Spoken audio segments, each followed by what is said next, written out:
Bueno, el texto que estamos a punto de leer y luego exponer inicia la descripción de lo que le ocurrió a la raza humana desde el mismo momento en que Adán y Eva decidieron desobedecer y alejarse de Dios y seguir los designios de su propio corazón. Pero al mismo tiempo, el texto comienza la descripción de lo que sigue ocurriendo hoy y que probablemente continúe hasta que Cristo regrese. Estas consecuencias de las cuales vamos a estar hablando en el día de hoy, que las vemos frecuentemente a nivel de la sociedad, comienzan primero siempre, no hay otra manera de que pueda ser a nivel del individuo, y en la medida en que el individuo va y hace comunidad en la sociedad, entonces comienzan esas consecuencias a ser reflejadas a un nivel más comunitario.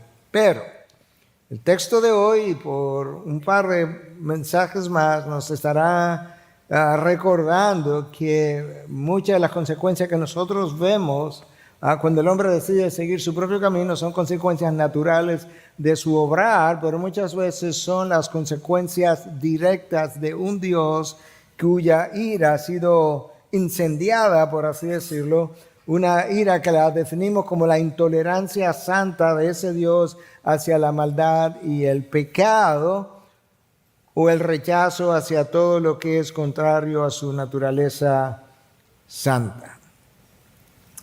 Cuando el hombre se aleja de Dios, hermanos, la historia de la Biblia revela que hay una espiral descendente que es predecible, créase o no.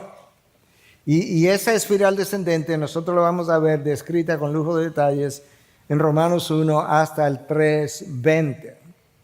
Y el texto de hoy nos va a dar como una introducción a este descenso o esta espiral descendente. Hay primero una rebeldía, hay una ingratitud, hay una mente que se torna vana, inútil, como estaremos viendo, un corazón que se vuelve entenebrecido. Esa condición de una mente vana, un corazón entenebrecido, entonces da origen a la idolatría en sus diferentes formas, y como consecuencia, ¿verdad? Dios se aira contra el ser humano, contra la raza humana, y lo que hace es que en vez de tener que empujar consecuencias, Él simplemente le quita el freno que Él ha ejercido sobre la conciencia, sobre la sociedad, y permite que el hombre pueda irse y disfrutar libremente de lo que él o ella quería disfrutar o hacer,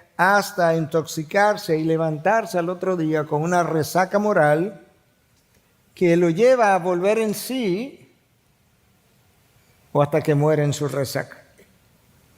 Esa es la historia de un personaje y es la historia de toda la humanidad. Es la historia del hijo pródigo en Lucas 15. Y alguien pudiera preguntar cómo es posible, ¿verdad? Como que el pecado pueda ser tan horrendo, a pesar de todo lo que dijimos la semana pasada, a los ojos de Dios. Pero como decía R.C. Sproul en una ocasión, el problema es que el pecado no consiste simplemente en tomar malas decisiones o cometer errores. Yo creo que la mayoría de nosotros estamos conscientes de esa primera parte. Que el pecado no es simplemente que cometí un error o que cometí o tomé una mala decisión. Escucha por qué traje la cita de R.C. Sproul. El pecado es tener en nuestros corazones, en mi corazón, el deseo de hacer la voluntad del enemigo de Dios. Eso es otra cosa, pero es como es. El pecado es tener en nuestros corazones el deseo de hacer la voluntad de aquel que es enemigo de Dios. Esa es una de las razones, no la única, por la que Dios odia el pecado. Y con eso yo quiero que tú puedas leer conmigo Romanos 1, del versículo 21 al 25. Pues, aunque conocían a Dios, no lo honraron como a Dios, ni le dieron gracias, sino que se hicieron vanos en sus razonamientos y su necio corazón fue entenebrecido. Profesando ser sabios, se volvieron necios y cambiaron la gloria del Dios incorruptible por una imagen en forma de hombre corruptible, de aves, de cuadrúpedos y de reptiles. ¿Tú puedes creer eso? Por lo cual, debido a eso que el hombre hizo, por lo cual Dios los entregó a la impureza en la lujuria de sus corazones, de modo que deshonraron entre sí sus propios cuerpos. Porque ellos cambiaron la verdad de Dios por la mentira y adoraron y sirvieron a la criatura en lugar del Creador, que es bendito por los siglos. Amén. Hermanos, yo reflexionaba sobre este texto y mientras trataba de digerir lo denso de este texto y de todo lo que sigue, me llegó momentáneamente esta idea y se la comenté a mi esposa y la idea fue esta: esto es uno de estos textos que tú preferirías como no predicar, hasta que el Espíritu de Dios inmediatamente trajo a mi mente la idea de no se te ocurra jamás pensar algo así. Esa es mi palabra.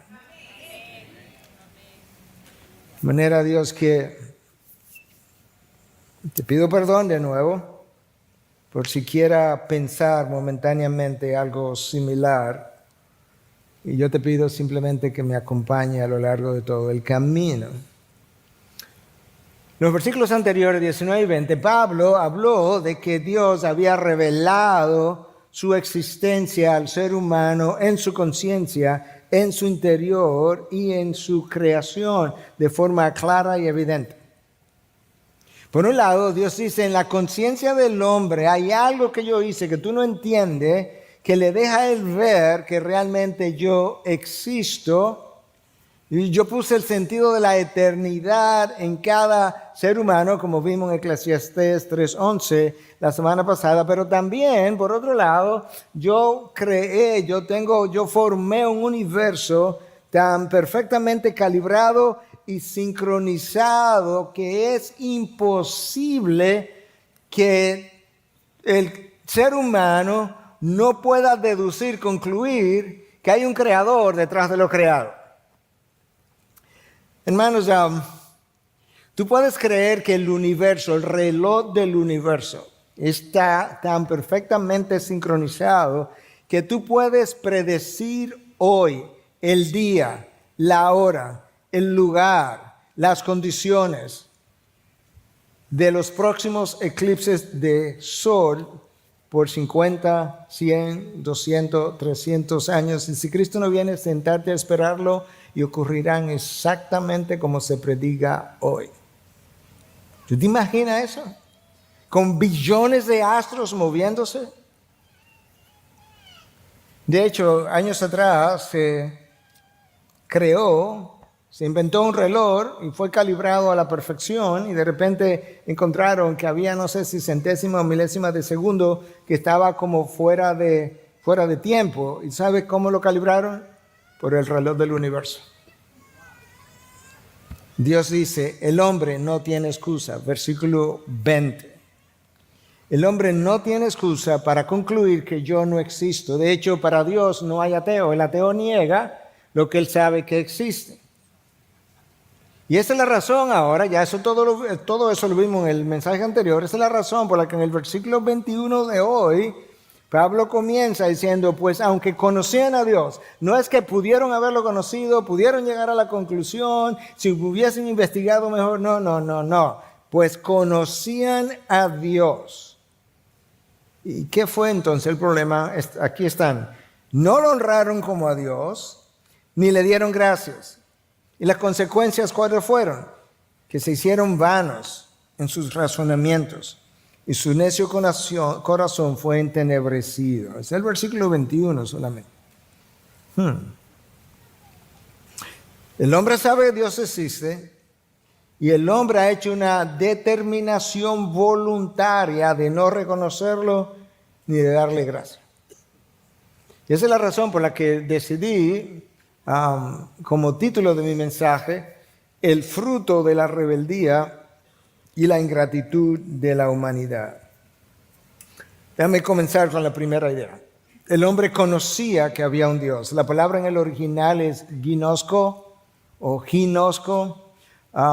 De acuerdo a una de las fuentes consultadas, eso tiene que ver con conocer a Dios de manera personal, el Dios creador.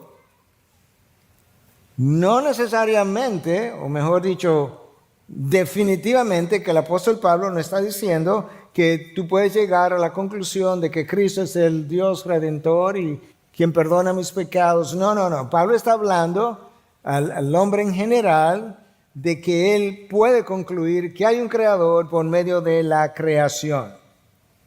Y yo creo que eso es importante que lo podamos entender. Ser salvo requiere de Cristo como el camino, la verdad y la vida. De eso vamos a hablar en otros mensajes. Pero por ahora reflexionemos en esto, que Dios dice que el hombre no le ha honrado como Dios, ni tampoco le ha dado gracia. La pregunta es, ¿qué significa honrar a Dios? Bueno, honrar a Dios implica glorificar a Dios. Si tú pudieras decir, pastor, no me ha ayudado mucho con eso. Bueno, no honraron a Dios implica no glorificaron a Dios. Y no glorificar a Dios implica no reconocerlo, por un lado, como el Dios soberano sobre toda la creación. Cuando no haces eso, no le estás glorificando. No reconocerlo como el ser de mayor dignidad, de mayor gloria, de mayor autoridad, de mayor poder y de mayor bondad. El hombre no me ha reconocido como el ser de mayor dignidad, autoridad, poder, gloria y bondad. Honrar a Dios es glorificar a Dios, y glorificar a Dios es exaltar sus atributos, poner de manifiesto sus atributos. Eso es exactamente lo que Pablo dice en los versículos 19 y 20, que desde la creación del mundo su eterno poder y divinidad, o su eterno poder y sus atributos han sido claramente visibles por medio de lo creado. Hermano, nosotros con frecuencia decimos gloria a Dios, pero yo creo que cuando decimos eso, ni siquiera estamos como apercibidos con cierta profundidad de lo que estamos diciendo. No glorificar a Dios no es tan poca cosa como a veces pensamos. Déjame darte un par de ilustraciones. En el libro de los Hechos, capítulo 12, versículos 21 y 23, nos encontramos con una descripción de un evento donde el rey Herodes, que había estado molesto con la gente de Tiro y Sidón, ahora ellos estaban tratando de apaciguarlo y vinieron donde él. Y el texto nos dice lo siguiente, que el día señalado Herodes, vestido con ropa real, se sentó en la tribuna y comenzó a hablarles. Y la gente gritaba, voz de un Dios y no de un hombre es esta. Al instante, un ángel del Señor lo hirió por no haber dado la gloria a Dios. Lo mató. No dar la gloria a Dios, que es la queja, la acusación que Pablo trae a colación en Romanos 1, no es poca cosa. Y Herodes murió comido de gusanos. Es como que Dios estaba diciendo, eso es lo que tú mereces cuando tú no glorificas al Dios creador. Y por un lado, eso lo puede hacer el ateo, ¿verdad? En su forma más extrema, cuando él no reconoce a Dios, por tanto no glorifica a Dios. Pero hay formas como el creyente tampoco glorifica a Dios. Y una de esas formas es cuando nosotros pecamos voluntariamente, con lo cual expresamos nuestra autodeterminación de gobernarnos a nosotros mismos.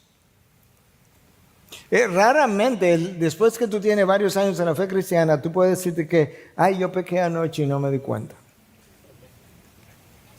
No, con frecuencia incluso yo sé que voy a violar el límite y violo el límite. Eso no glorifica a Dios porque no le refleja, y Dios dice, eso no es sencillo.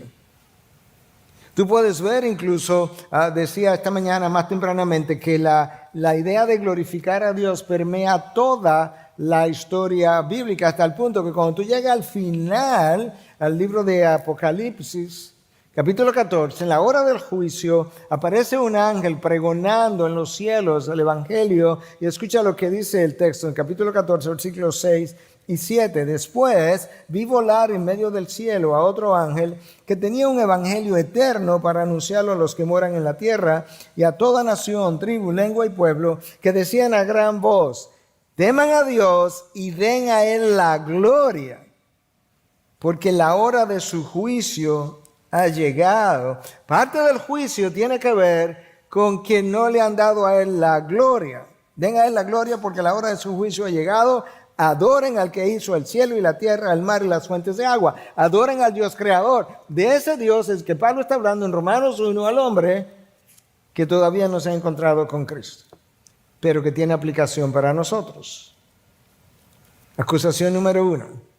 No me honraron como Dios. Acusación número 2. Tampoco me dieron gracias. Hermanos, en la medida en que yo reviso la palabra de Dios, en la medida en que yo estudio, por así decir, la historia humana, he llegado a la conclusión que la ingratitud es uno de los peores pecados del ser humano contra Dios. Y forma parte de su rebelión. De hecho, la rebelión ocurre primero y la ingratitud es su fruto. Primero el hombre comienza a rebelarse contra Dios.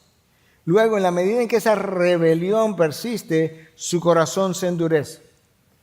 Una vez ese corazón está endurecido, ese corazón no ve las bendiciones que Dios trae a su vida, no las siente. Ese corazón tampoco ve las personas que Dios trae a tu vida para bendecir tu vida. Y eso comienza incluso con padres y sus hijos, la manera como reaccionan. Más bien rechazamos a la persona que Dios ha traído a nuestro camino para bendecirnos. Y ese pecador endurecido prefiere sufrir las consecuencias de su pecado antes que someterse a la voluntad de Dios y disfrutar de sus bendiciones. Déjame decir eso otra vez. El pecador que se endurece con frecuencia llega a la conclusión: no, que yo eso no lo voy a hacer. Yo sé que eso es lo que la Biblia dice, pero yo no lo voy a hacer. Yo prefiero sufrir las consecuencias que seguir aquí donde yo estoy. En otras palabras, prefiero las consecuencias que yo no conozco, violando la voluntad de Dios, que permanecer en las condiciones que estoy, sometido a la voluntad de Dios, que eventualmente me traerán sus bendiciones. Ese es el corazón humano. Ese es el corazón endurecido. Ese corazón endurecido comienza a pensar: para vivir con las limitaciones que la voluntad de Dios me impone, prefiero vivir las consecuencias de mi libertad. ¿Cuáles consecuencias? No sé, ese es el problema. Que como no las conoce, piensa que van a ser más pequeñas que lo que estás viviendo ahora. Y lo que ocurre es que en ese momento nosotros hemos pasado a ser nuestra propia ley. Y tanto Dios como todo lo que nos recuerda a Dios representa un estorbo. Eso fue exactamente la historia del hijo pródigo. Mi papá en esta casa es un estorbo para como yo quiero vivir. Por eso el pecador endurecido decide alejarse de Dios y el hijo pródigo decidió alejarse de su padre, que en la parábola representa exactamente lo mismo, a Dios. Con el tiempo aumentaron las consecuencias del hijo pródigo y con el tiempo aumentan las consecuencias de aquel que se aleja de Dios. Pero una de esas consecuencias que ocurre en el corazón del que se aleja de Dios es justamente el hecho de que desarrolla un espíritu de ingratitud. Lo impresionante es que cuando Pablo le describe a Timoteo las condiciones de los hombres malvados de los últimos tiempos, e incluso le dice, luego que le da una serie de características, le dice que a esos evita, le dice a Timoteo. O sea, esos hombres son tan malvados que evítalo, Timoteo, porque van a ir ocurriendo a lo largo del tiempo, pero van a proliferar en un futuro. Escucha algunas de esas condiciones en 2 Timoteo 3:2. Porque los hombres serán amadores de sí mismos. Hay como 19 condiciones de estos hombres y ambos tienen que ver con una perversión del amor. Comienza con amadores de sí mismos y termina con amadores de los placeres antes que amadores de Dios. Pero en el interín, escucha, los hombres serán amadores de sí mismos, avaros, jactanciosos, soberbios, blasfemos, desobedientes a los padres, escucha, ingratos, irreverentes. ¡Wow! Yo no hubiese pensado que en esa lista de hombres malvados, descrito para tiempos incluso futuros, aparecería la ingratitud como una de sus características. Y las razones, hermanos, que cuando tú lees este libro dado por Dios, la ingratitud es el fruto de un corazón rebelde, de un corazón orgulloso, autosuficiente, de un corazón egoísta que espera que todo el mundo complazca sus deseos, de un corazón que entiende que realmente no le debe nada a nadie. Yo al final me he abierto paso yo solo. De un corazón comprometido con vivir sus deseos independientemente de las consecuencias. Es ahí donde comienza el hijo pródigo de Lucas 15. Él se rebela contra su padre. Cuando habla con su padre le dice, dame mi parte que me quiero ir. El padre dice, pero hijo, tú lo has tenido todo aquí en mi casa. ¿Cuál es el problema? No, es que yo no lo quiero a tu manera. Pero ese padre representa a Dios, de manera que dame mi parte. ¿Y sabe qué hace el padre? Pues toma tu parte. El hijo se va. Y comienza entonces a vivir los placeres del mundo y comienza a fornicar con prostitutas. Y lamentablemente él gastó todo lo que tenía. Y luego cuando él no tenía ni siquiera para comer, él estaba trabajando, alimentando puercos, que en el contexto judío de por sí ya era una gran humillación porque estaba alimentando animales inmundos. Cuando ya él no tenía que comer, decidió que él para sobrevivir comería la comida de los puercos inmundos que no se suponía que él viviera entre ellos. Y de repente él dice, pero ¿qué es lo que yo he hecho? Si el peor trabajador en la casa de mi padre vive mucho mejor y come mucho mejor que lo que yo estoy viviendo y comiendo. Bueno, ese es el fruto de la rebelión y de la ingratitud humana, que es el título de mi mensaje. Y es el texto, o es la verdad que Pablo está exponiendo. Escúchalo otra vez en versículo 21. Pues aunque conocían a Dios, no le honraron como a Dios ni le dieron gracias. Entonces, ¿cuál fue el resultado de eso? Cuando tú haces eso, cuando te rebelas contra Dios, cuando te vuelves ingrato contra las bendiciones de Dios, ¿qué le ocurre a tu vida? Se hicieron vanos en sus razonamientos. Si se hicieron vanos, implica que no eran. Y su necio corazón fue entenebrecido de manera que no era así. ¡Wow! Lo que ocurre, hermanos, es que cuando te alejas de Dios, tú te alejas de la fuente de sabiduría y del conocimiento. No puedes pensar racionalmente. No puedes pensar ni siquiera conforme a la gracia común que Dios concede a todos los hombres, aun aquellos que no son salvos. No, tu corazón tu razonamiento es vano, inútil. Las áreas oscuras de tu mente ahora no tienen luz.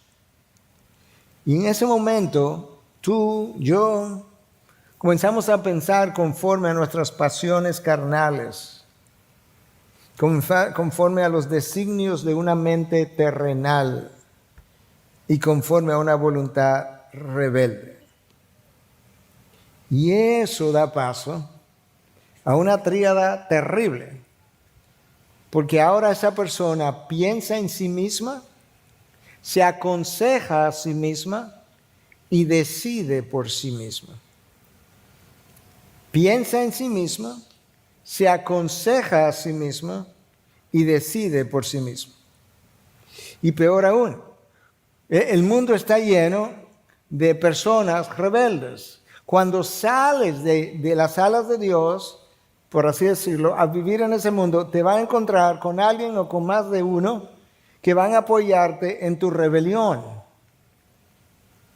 Lamentablemente, el que te apoya en tu rebelión frecuentemente lo hace no solamente porque se identifica con tu rebelión, sino porque tiene un provecho que sacarte. Déjame ilustrártelo. Eso es como funcionan las pandillas. Eso es un ejemplo. Me rebelo en mi casa, quiero irme a mi casa, me salgo de mi casa y ahora en mi rebelión encuentro a otros que están en rebelión, que me apoyan. Sí, pero tú tienes un precio que pagar. Tú tienes algo que darnos. Tú me debes. Por eso te apoyo. No solamente que me identifico con tu rebelión, es que yo tengo un provecho que sacarte. Se aprovecha de la debilidad del otro. Eso es como funcionan los pedófilos. El joven, el niño, tiene una debilidad. Y entonces que tiene una corrupción de su corazón, le dice, no te apures, yo te apoyo, múdate conmigo. Yo tengo dinero, yo puedo cubrir tus gastos. Sí, pero yo tengo un beneficio que sacarte. Eso es como funcionan aquellos que trafican con mujeres frecuentemente jóvenes sexualmente. Sí, yo te puedo apoyar, yo te puedo dar casa, yo te puedo mantener, yo te puedo dar ropaje, pero ¿sabes qué? Yo tengo un beneficio que sacarte, de manera que estos otros corazones corrompidos se aprovechan de la debilidad del otro. El más fuerte se aprovecha de la debilidad del más débil. Y eso ocurre porque cuando te alejas de Dios, tu corazón se vuelve, tu mente se vuelve vana, tu corazón se vuelve entenebrecido. La palabra traducida ahí como vana, el diccionario del griego vain, habla de que es una palabra que puede ser entendida como inútil, inútiles en sus pensamientos. Y el corazón entenebrecido, frecuentemente la palabra corazón es usada en la Biblia para referirse o a la mente o al ser humano, de manera que un corazón entenebrecido es una mente entenebrecida, y esa mente entenebrecida es definida en la Biblia de diferentes maneras. En Colosenses 2:18 es definida como carnal, en Efesios 4:17 es definida como una mente vana, y en su forma más extrema es definida como depravada en Romanos 1:28, en 1 Timoteo 6:5, en 2 Timoteo 3:8. Pero es esa mente la que toma decisiones conforme a los deseos de la carne y no conforme a la voluntad de Dios. Esa es la mente que pasa más tiempo tratando de ver cómo consigo lo que el mundo me vende a un alto precio en vez de cómo recibo gratuitamente lo que Dios me ofrece a precio de la sangre de su Hijo. Déjame decir eso otra vez. Una vez la mente se vuelve vana y el corazón entenebrecido, pasa un largo tiempo tratando de ver de qué manera consigo lo que el mundo me vende a un precio muy alto en vez de recibir lo que Dios me regala a precio de la sangre de su Hijo. Y mientras el hombre piensa de esa forma, Dios dice, esa es una mente inútil. El hombre cree en ese momento que está siendo sabio. Y la razón por la que él piensa que está siendo sabio es porque se está saliendo con la suya. Escucha lo que dice el versículo 22. Profesando ser sabios, se volvieron necios. El hombre llama sabiduría a lo que Dios llama necedad. Pero el resultado de la necedad del hombre es descrita en este pasaje también. Es el hombre necio que dice no hay Dios. El necio dice en su corazón no hay Dios. Salmo 10, Salmo 14, Salmo 53, todos dicen la misma cosa. Pero el resultado de esa necedad, cuando el versículo 22 dice, profesando ser sabios se volvieron necios, ¿y entonces qué pasó? Versículo 23. Y, este resultado, cambiaron la gloria del Dios incorruptible por una imagen en forma de hombre corruptible, de aves, de cuadrúpedos y de reptiles. Impresionante que el hombre prefirió, en vez de adorar al Dios del cielo y la tierra, del cual él tiene evidencia de sobra, hasta el punto de que no tiene excusa, él prefirió adorar un animal que él cría, que él alimenta, del cual hace incluso imágenes. El problema es que cuando la mente se vuelve vana y el corazón entenebrecido, decía Chesterton, que el hombre no es que deja de creer No es que el hombre que deja de creer en Dios, deja de creer en nada. Dice, no, ese no es el problema. Cuando él deja de creer en Dios, él cree en cualquier cosa. La frase se le ha atribuido a Chesterton con frecuencia, otros dicen que no. Pero recuerda dónde que comienza todo. El hombre no reconoció a Dios, no le honró como a Dios, no le dio gracia, entonces terminó adorando animales.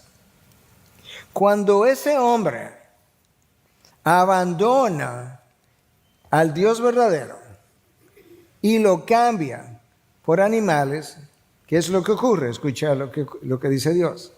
Próximo versículo. Por lo cual. El por lo cual implica debido a. ¿Y qué fue lo que hizo?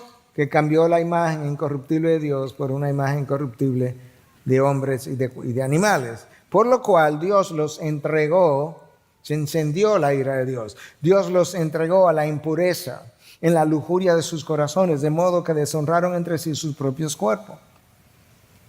Hermanos, lo último que tú quieres que ocurra con tu vida o con tu sociedad es justamente eso. Nosotros muchas veces queremos que nos dejen disfrutar nuestros placeres. Dios dice, tú no sabes lo que estás deseando. Porque cuando yo te quito el freno, justamente para que puedas disfrutar lo que tú quieres disfrutar, y que muchas veces yo mismo he querido quizás disfrutar, cuando yo te quito el freno, tú no sabes lo que va a ocurrir contigo, pero yo sí sé. Eso es lo que Dios ha hecho. Lo ha hecho en el pasado, lo está haciendo en el presente, lo hará en el futuro. ¿Y cuál es el problema, pastor? Que cuando Dios te quita el freno, como no tienes freno, tú te conviertes en un esclavo de tu pasión. Y ese esclavo de tu pasión frecuentemente se vuelve esclavo de otros.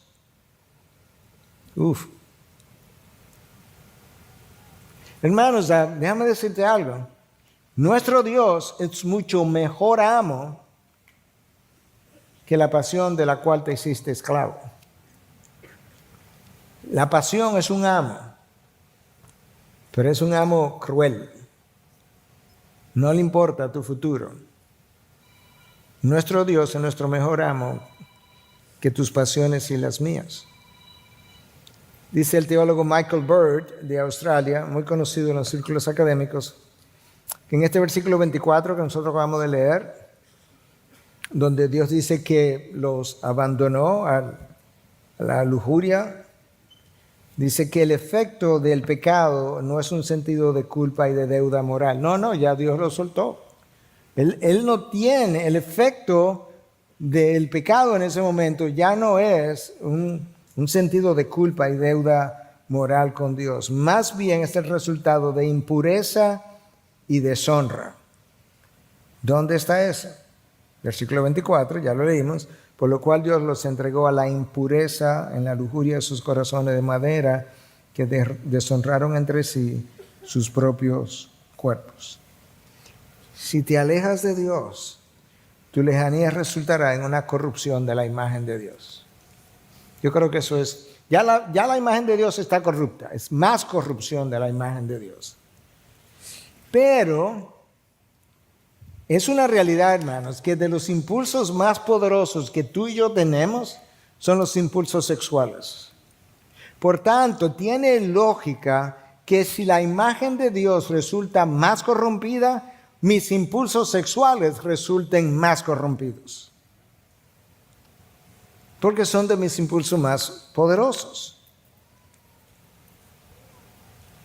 Un pastor le preguntó a otro pastor de 90 años, como que cuando se paraba, no estoy diciendo que esa es la realidad con cada pastor, estoy diciendo simplemente de ese pastor, para que no me confunda, que cuando se paraba la lucha contra la lujuria, y él, 90 años, y él le dijo, yo todavía estoy luchando.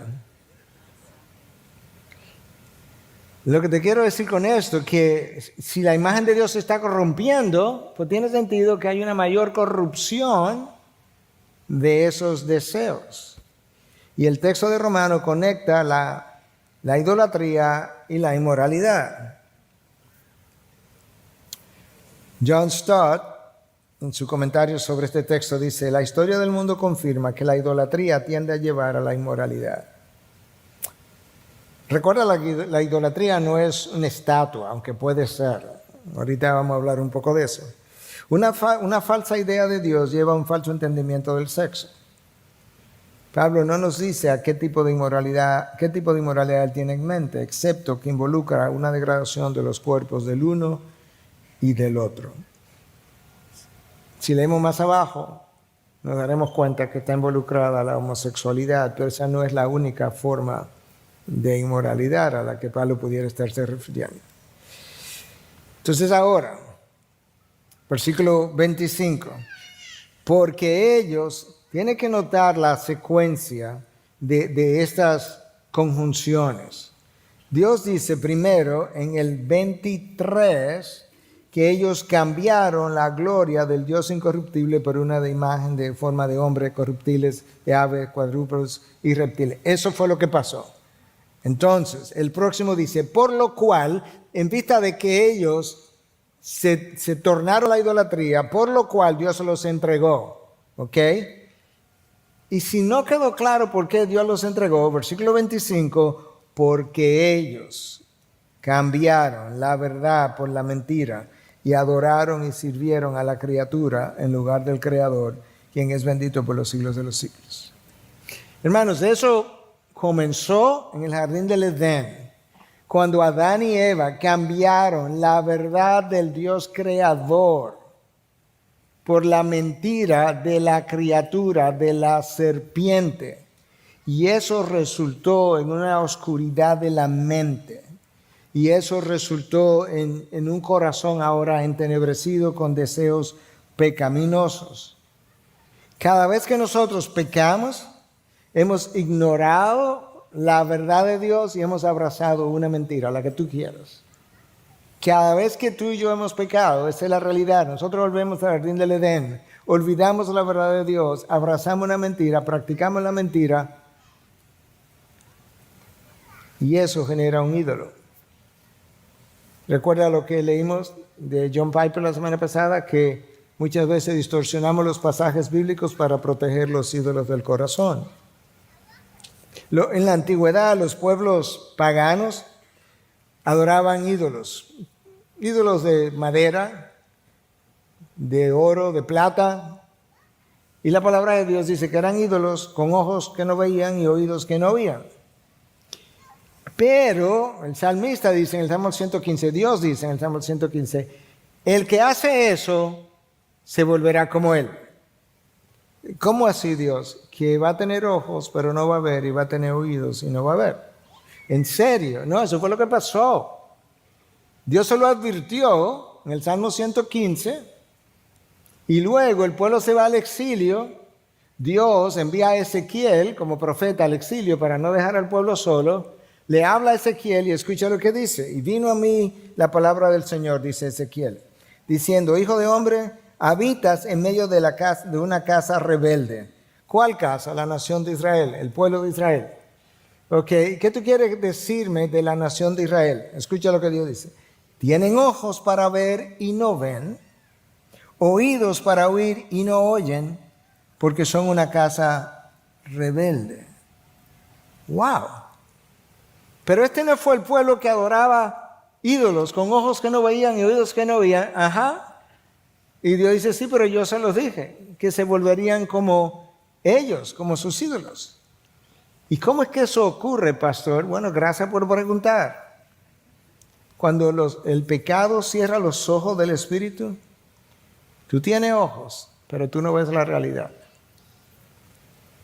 Tú escuchas lo que se dice y el consejo, pero tú no disciernes la verdad, ni te interesa. Nuestros ídolos nos llevan a ver la vida completamente distorsionada y atractiva, y los ídolos nos cambian nuestros estilos de vida y nos llevan a un estilo de vida que a la carne le gusta. Y el pueblo entonces que adoró imágenes con ojos que no podían ver y oídos que no podían oír, terminó así. Ellos tenían ojos, pero ellos no podían ver la santidad del Dios que le había dado vida y lo había sacado a libertad.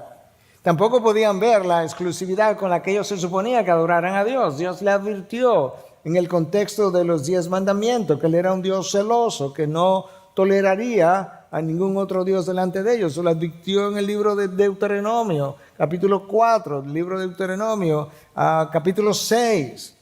Le dijo que de ellos tener dioses ajenos, su ira se iba a incendiar, se iba a incendiar contra ellos y que podría incluso borrarlo de la faz de la tierra. No importa, como quiera terminaron haciéndolo.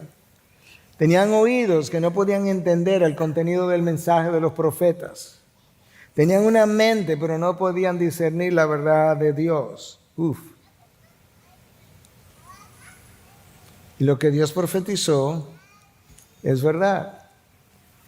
Tus ídolos te dan forma.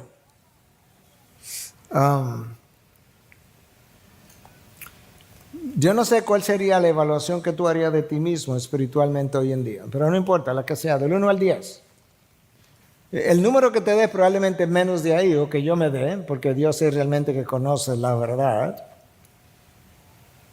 Pero la que sea tu evaluación, esa evaluación, eso que tú eres hoy, está directamente relacionado a los ídolos que posees. Dios predice a través del salmista que el adorador termina tomando la forma del ídolo. Lo increíble es que el ídolo es muerto.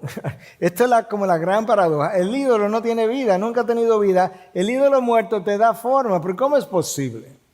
Porque si fuera un amigo que me dio forma, pero un ídolo, sí. Entonces, pastor, ¿qué es un ídolo? Sigue preguntando. Bueno, déjame decirte, un ídolo es cualquier cosa o cualquier persona, cosa o persona, que comienza a capturar la atención de tu mente, de tu corazón y de tus emociones más que Dios. ¿Ok? Tú puedes encontrar esa definición o algo parecido en el libro Gospel Treason o La traición del Evangelio. Está en español. La segunda definición es que un ídolo puede ser definido como eso hacia lo que tú corres cuando estás bajo presión y estás cansado. Espérese, pastor, vaya al paso. Sí, déjame ir al paso. O sea, cuando tú estás cansado, hay algo hacia lo que tú corres. Que en las formas extremas es alcohol, es droga, televisión, computadora, pornografía, mi trabajo, sueño despierto, mi oficina, mi ministerio o cualquier otra cosa. Pero recuerda que Dios dijo, Cristo dijo, venid a mí, todos aquellos que están cansados y cargados. Dios entiende, Cristo entiende, cuando está cargado y cansado, el lugar primero donde tú y yo debemos ir a descargarnos es de Él. Pero eso no es como ocurre frecuentemente. Entonces voy a descargarme donde no debo ir y regreso físicamente descargado y emocionalmente igualito. O peor, gracias. Por eso es que oímos con frecuencia, bueno, ¿cómo llegaste? Bueno, acabo de venir de vacaciones, pero yo creo que yo necesito unas vacaciones de estas vacaciones. ¿En serio? ¿No fue a descansar que fuiste? Decía Agustín, el gran teólogo Agustín, que aún los muertos son superiores a los ídolos, porque por lo menos alguna vez los muertos tuvieron vida. Pero los ídolos nunca la tuvieron y nunca la tendrán. Miles de años de historia no han podido curar al hombre de sus ídolos, ni a ti ni a mí, por si acaso está tratando de quedarte afuera. Voy para allá en un momento, pero escucha lo increíble del ser humano. Dios se entregó, por así decirlo, al pueblo judío en el Antiguo Testamento de una forma personal. Dios siempre ha sido personal, pero lo que quiero decir con esto, que cuando Él hablaba a través de los profetas, con frecuencia le hablaba como si el profeta fuera el mismo Dios para poder razonar con ellos a su nivel y con sentimientos y emociones. Y escucha a Dios hablando a través de Jeremías 2:5 Padres, ustedes que tienen hijos, imagínense que esta voz de Dios es la de ustedes hablándole a sus hijos. Entonces Dios está hablando y le dice al pueblo judío, ¿qué mal encontraron en mí sus antepasados que los llevó a alejarse tanto de mi lado? Es como, ¿qué fue lo malo que hice? Padres con hijos que están aquí, escúchame, es como tú diciendo, mi hijo, pero ¿y qué fue? Tan mal te traté. Y Dios está diciendo, ¿qué fue lo que sus antepasados encontraron tan mal en mí que los llevó a alejarse tan lejos? Pero lo peor no es siquiera eso. Dice, y entonces rindieron culto a ídolos inútiles y ellos mismos se volvieron inútiles. ¿Qué fue lo tan malo que encontraron en mí que fueron al ídolo muerto a encontrar en ellos lo que supuestamente no encontraron en mí? Lo que hacemos con frecuencia los seres humanos hoy.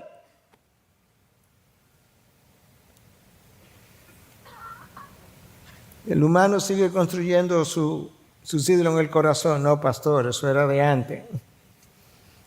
¿En serio? ¿Tú no crees que tiene ídolos? Deja ver si en 30 segundos puedo convencerte de que sí. ¿Alguna vez tú has desobedecido a Dios en el último año? Ok, hace mucho tiempo. ¿30 días? ¿7 días? ¿24 horas? ¿En la mañana de hoy? Amén. Cada vez que tú y yo desobedecimos a Dios, obedecimos algo o alguien. Y eso a lo que tú obedeciste, que no fue Dios, es tu ídolo. Déjame decirte, te lo voy a leer porque es prácticamente idéntico a lo que Paul Tripp escribió. Cuando desobedeciste a Dios, obedeciste a algo o a alguien. Ese otro a quien obedeciste, quizás tú mismo, es tu Dios funcional. Y si es tu Dios funcional, es tu ídolo. Recuerda, no hace mucho, domingo pasado vino una joven, me encantó algo que me recordó de uno de mis sermones y por eso lo tengo ahora en este también. Pero pastor, yo tengo una pregunta de algo que usted dijo en un sermón. ¿Qué fue? Es que era una pregunta en inglés, luego yo traté de traducirla, pero what makes you tick? ¿Qué es lo que te hace? ¿Recuerda los relojes anteriores? Ni tan antiguos, porque son de mi época, ¿ok? Los relojes anteriores que tenían una pila que hacían tic, tic, tic, tic, ¿te acuerdas? La pila era lo que lo hacía tic, tic, tic, tic. Eso en tu vida que te hace tic, tic, ¿qué es lo que mueve tu vida? Ese es tu Dios. No hay duda de eso. Tú lo puedes discutir hasta mañana en la mañana. What makes you tick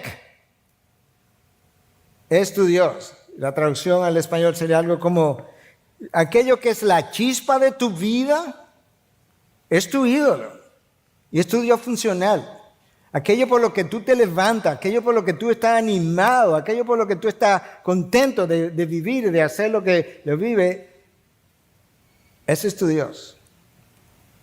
Bueno, pastor, ese es mi Dios. Amén, gloria a Dios, aleluya. Sí lo es. Por eso que Pablo dice, para mí el vivir es Cristo. Cristo me hace tick todos los días.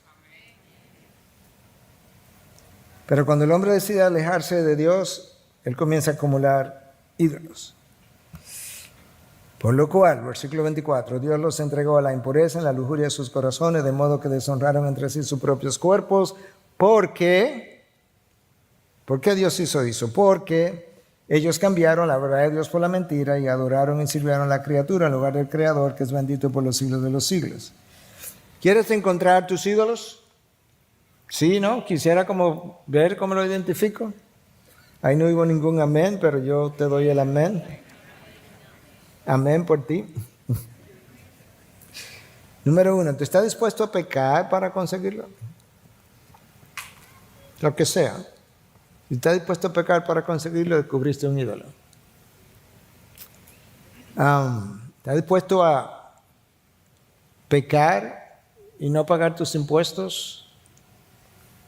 Lo cual es un pecado. Romano 13. Encontraste un ídolo. ¿Estoy dispuesto a pecar si pienso que lo voy a perder? Eso es un ídolo. ¿Es esto lo que me da sentido de valor e importancia? Eso es un ídolo. Me irrito tan pronto alguien me habla negativamente acerca de esa persona o de esa cosa. Eso es un ídolo. Hermanos, el corazón no tolera que le hablen mal de su ídolo. Más fácil tolera que le hablen mal de Dios. Y dice, bueno, tú sabes cómo es la gente que siempre anda hablando mal, pero de su ídolo. ¿Es esto lo que necesito para sentirme seguro, para sentirme bien? ¿Estoy dispuesto a sacrificar relaciones para no perderlo? ¿Cortar relaciones? Al final del camino, la idolatría es un problema del corazón. Y por consiguiente, nuestros ídolos revelan quiénes nosotros verdaderamente somos y las cosas que nosotros anhelamos. Déjame hablarte, tengo que cerrar, pero déjame hablarte rápidamente de ídolos que son como más potables. Y Tim Keller hace un excelente trabajo en su libro Reasons for God, o Razones para la existencia de Dios. Y él dice lo siguiente, hablando de qué es lo que nos da identidad. Si centras tu vida y tu identidad en tu esposa o compañero, lo que implica que eso puede ser un ídolo, serás emocionalmente dependiente, celoso y controlador.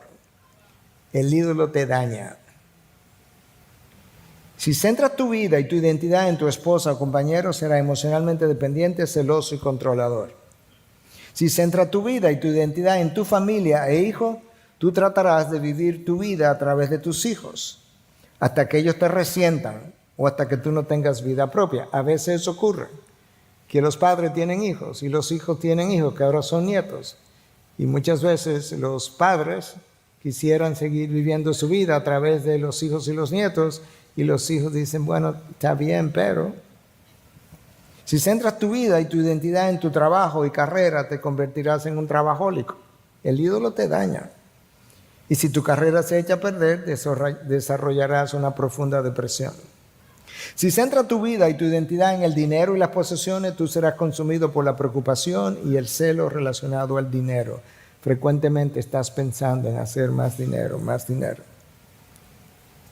La hija de Frank Sinatra decía al final, yo no sé qué hacer con mi papá. Siempre está diciendo, papá, para de trabajar, no tengo que hacer más dinero. Papá, para de trabajar, tengo que hacer más dinero. Y recientemente oí un testimonio similar, ya más cercano.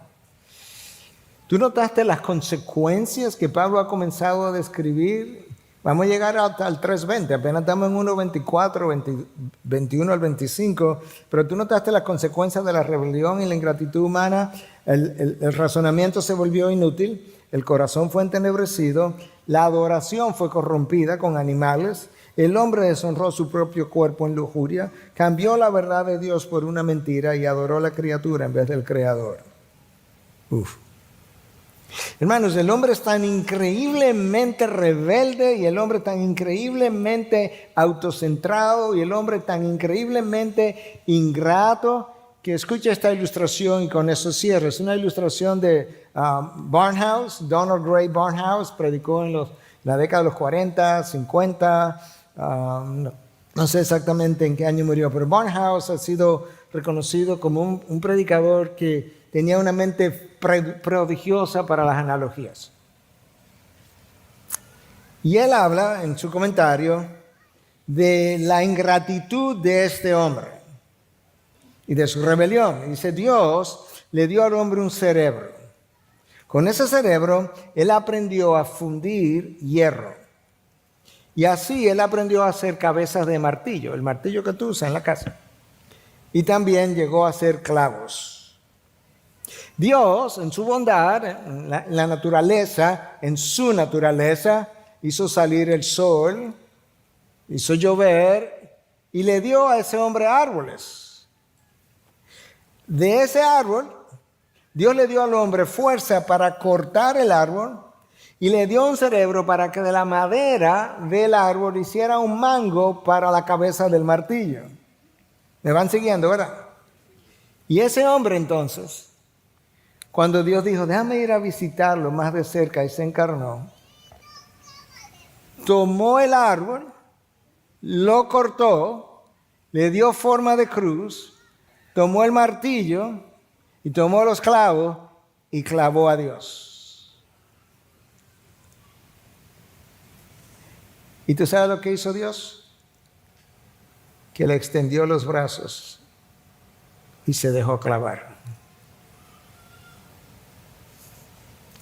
Esa ilustración ilustra el corazón de Dios, el corazón del hombre, la bondad de Dios, la capacidad de ese Dios para amar, para llamar así al hombre que se ha alejado de él, y la ingratitud y la rebelión de ese hombre que, habiendo escuchado desde la cruz el llamado de regresar a él, Padre, perdónalos porque no saben lo que hacen, su deseo preferido es clavar la evidencia porque él quiere insistir en no reconocer a Dios, en no honrarlo para no tener que darle gracia y mucho menos para tener que rendirle cuentas.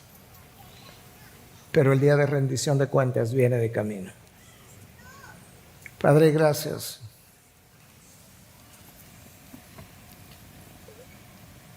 Gracias porque yo no sé de cuántas formas tú has querido demostrarnos tu amor, tu gracia, tu interés en rescatarnos de nuestra perdición para moldearnos a tu imagen. Y para que nosotros entonces, habiendo sido hechos a tu imagen, podamos tener el mayor de los gozos, el mayor de los propósitos, el mejor de los significados de vida, la mejor dirección, la mayor paz, la mayor tranquilidad, la mejor calidad de vida. Y nosotros insistimos en nuestras formas, nuestros deseos, nuestros caminos, nuestra voluntad. Nos volvemos avaros y llamamos a eso mayordomía. Nos volvemos controladores y llamamos a eso necesidad de planificar. Nos volvemos egoístas y llamamos a eso necesidad de conservar y ahorrar. Pero a ti nadie te engaña, Dios. Tú sabes lo que es y tú sabes cómo se llama cada cosa. Perdóname cuando yo he sido parte de todo ese ciclo en algún momento que hemos descrito en el día de hoy. Pero perdónanos a todos nosotros y ayúdanos a vivir mucho más conscientes de tu gracia, de tu amor, de tu perdón. Pero ayúdanos a vivir mucho más conscientes de nuestra horrible caída, de la horrible corrupción de la imagen de Dios y de la consecuencia que ha traído. Gracias por salir a buscarme cuando yo andaba en el error, en la perdición, en la oscuridad, para hacerme hijo tuyo. En Cristo Jesús te hemos orado y predicado.